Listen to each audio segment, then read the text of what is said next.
Haemoglobin अभी कम है। अभी हीमोग्लोबिन तो 5.5-6 के करीब करीब ही रहता है हमेशा। तो भाई साहब आपका जब ट्रांसप्लांट हुआ था तब ब्लड चढ़ाया होगा ना उन्होंने? तो काफी ब्लड तो चढ़ाया था तब। कितना ब्लड चढ़ाया था?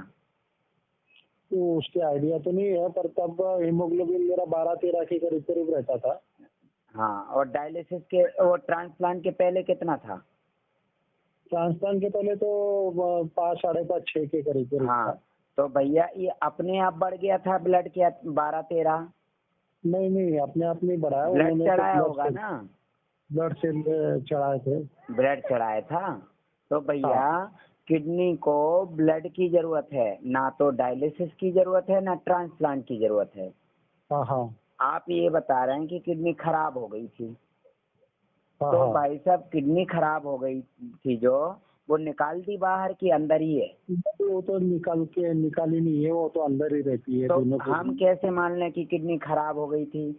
भाई साहब यदि किडनी खराब हो जाए और अंदर रहेगी तो संक्रमण बढ़ेगा कि घटेगा? संक्रमण तो बढ़ेगा।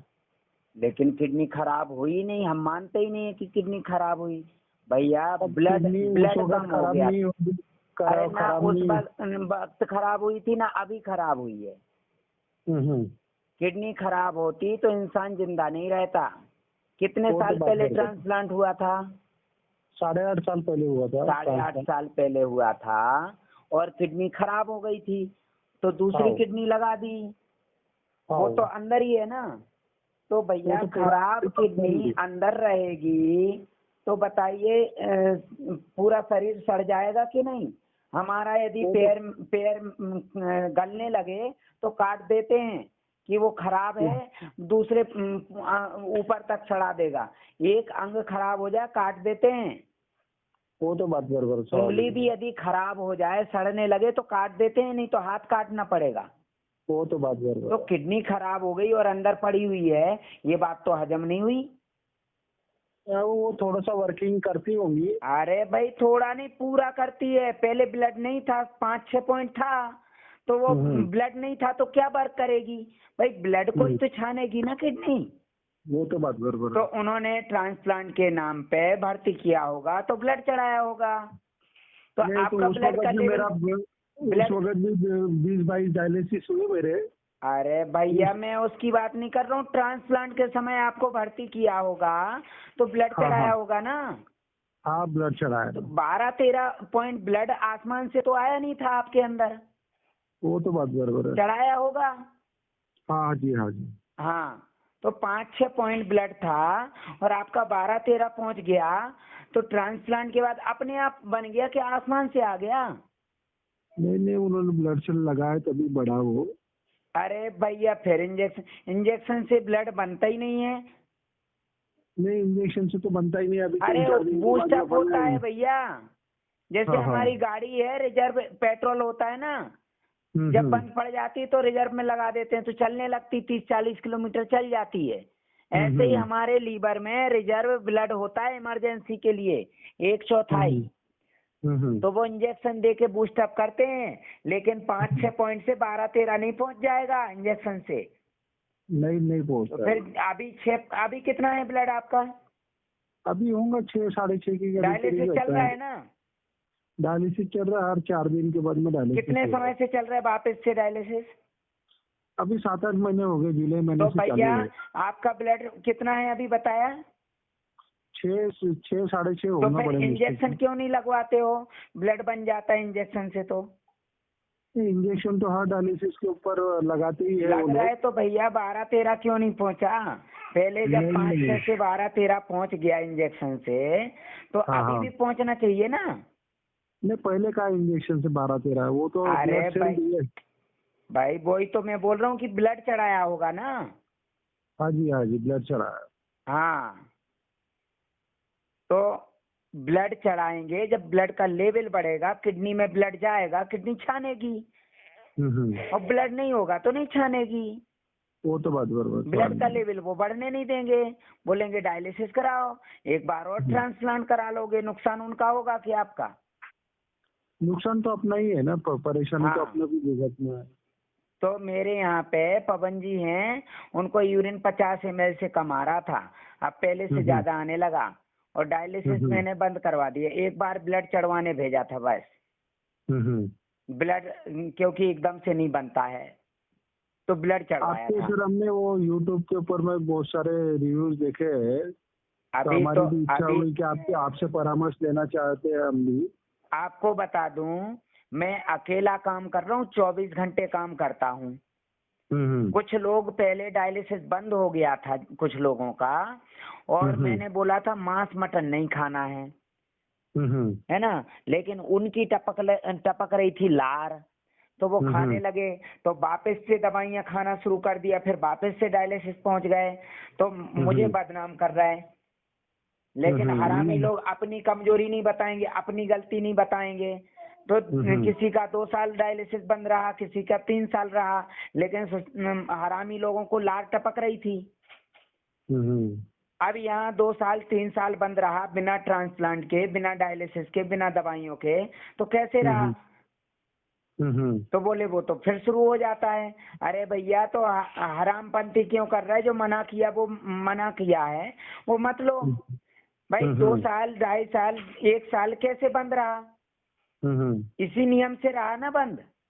वो तो बात हो रही है। और अब जो है ना, वो हरामपंथी कर रहे हैं। मैंने सोचा चलो ये ठीक हो गए हैं, उदाहरण बन गए, तो मैंने मरीजों को भेजना शुरू कर दिया। कुछ मरीजों को तो उन्होंने बताया और पैसे भी मिले। इसके बाद वो लार टपकने लगी, खाने पीने लगे वही चीजें। तो फिर गंदगी भरेंगे तो गंदगी सड़ेगी ना अंदर। तो इसी वजह से मैं अभी पीछे रह गया, लेकिन अब मेरे पास भरोसे के लोग आने लगे हैं, और मैं ठोक बजा के लेता हूँ। अब किसी को लेता ही नहीं हूँ फालतू, इसलिए मैं गुस्से में रहता हूँ कि जिसका भला करो ना, एहसान मानने के बजाय वो बुराई करते हैं। नहीं, बात बराबर है। तो पर जिनको अच्छा हो गया तो उन्होंने गुमराह किया ना, फिर भी लोग मेरे पास आ रहे हैं अब, क्योंकि मेरे पास उदाहरण है ना, जाएंगे कहाँ? तो आपके हिसाब से कि नहीं, मतलब भैया डायलिसिस की जरूरत नहीं है। आपको समझ में आए ठीक है, नहीं आए तो कराते रहो भाई।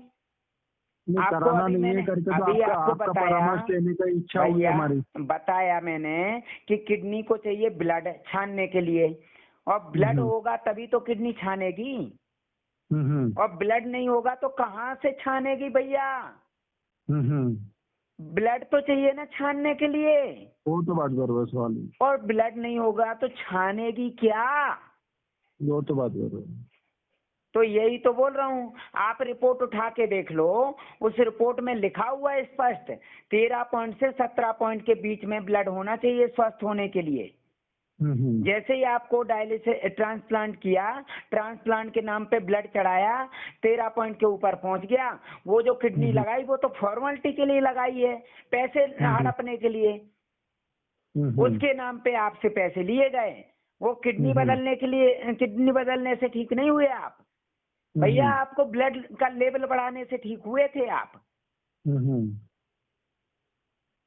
तो अभी आपका ऐसा कहना है कि ब्लड का लेवल 13 पॉइंट पहुंच जाएगा, आप दौड़ लगाने लगोगे, किडनी को ब्लड मिलेगा, किडनी छानने लगेगी। तो ब्लड सेल चढ़ाना बहुत जरूरी है। अरे भैया, ब्लड चढ़ाना जरूरी नहीं, ब्लड बनाना जरूरी है। खाने पीने से बनता है, जैसे अनार का जूस है, नारियल पानी है, नींबू पानी है, गाजर चुकंदर का जूस है, ताजे फलों का जूस है, वो जो हम बताएंगे, हरी सब्जियों का सूप है, ये सब बताएंगे हम। सभी चीजें खाएंगे पिएंगे जो डॉक्टरों ने मना कर दी। मना इसलिए कर दी है, यदि आप खाने पीने लगोगे तो हर हफ्ते इंजेक्शन कितने का लगवाते हो? वो तो 500-600 रुपए का तो 500-600 रुपए कहाँ से उनके पास आ जाएंगे यदि आप ये जूस वगैरह पीने लगोगे? तो वो सारी चीजें बात बराबर है, जैसा आपका परामर्श वो हमने बरकत खान है, वो गिलोय का रस पी रहा है और पुनर्नवा का रस पी रहा है, तो देखो 14.98 ब्लड पहुंच गया। रिपोर्ट है ना वहीं पे, अभी व्हाट्सएप की थी उसने। हाँ जी, हाँ जी। और पहले 8 के ऊपर नहीं जा रहा था, 8-9 के ऊपर नहीं जाता था, और क्रेटिनाइन 19.6 था और अभी देखो 3.98 आ गया। और पहले के वीडियो में उनका वो देख लो चेहरा और अभी का चेहरा देख लो, मैंने एक फोटो दिया लास्ट में। वो व्यक्ति मेहनती व्यक्ति है। चालू करते हैं तो उसमें जैसा चालू करते हैं हाँ, तो उसमें क्या तकलीफ होती है? कोई मतलब हमारे तकलीफ नहीं होती है। सबसे बड़ा दिमाग आपका है। दिमाग डॉक्टरों पे के अस्पताल में जाके घुसेगा तो आप सड़ोगे। और दिमाग से जहर निकाल दिया, खाने पीने पे ध्यान दोगे तो अच्छा है। डॉक्टरों ने बचा लिया आपको, बताइए, ट्रांसप्लांट करके। कहाँ बचा है अपने को? तो फिर ये सुषमा स्वराज, अरुण जेटली जी और वाजिद खान क्यों मर गए? वो तो बात बराबर है। अभी किस्मत में जब मौत लिखी अरे रहेगी तो किस्मत में लिखी है, ठीक है भैया, आपके अंदर क्षमता है इसलिए आप जिंदा हो, है ना। जिनके अंदर क्षमता खत्म, वो ना तो दवाई बचाएगी, ना डॉक्टर बचाएगा, ना वेंटिलेटर बचाएगा, ना किडनी ट्रांसप्लांट बचाएगा। वो तो बात बराबर।